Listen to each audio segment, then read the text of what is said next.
Welcome back. So in this tutorial, we're going to learn about open overlay.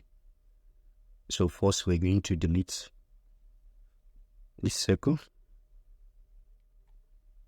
and also delete this frame. So now let's select our frame, hold down the shift key and draw a frame of 120 by 120. So now let's give it corner radius of 30 and leave the background color as it is. So now let's select another frame and give it height and weight 60 by 150. So let's change the fill and the corner radius to 25.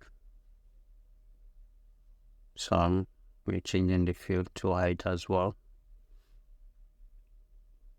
So let's create a text. Let's say this text will be open overlay to align the text to the center of the button and make it bold. So now we want a situation where if this open overlay is clicked, this frame is open somewhere around here, right? So for us to achieve that, we're going to go back to our prototype, then connect this open overlay to the frame. Then here, the trigger, we leave it to all click. Then this action, that is where we now change it to open overlay. Now, we can change this position. Where do you want this open overlay to be? 123 manual. So this time we can now position it where you want it to open.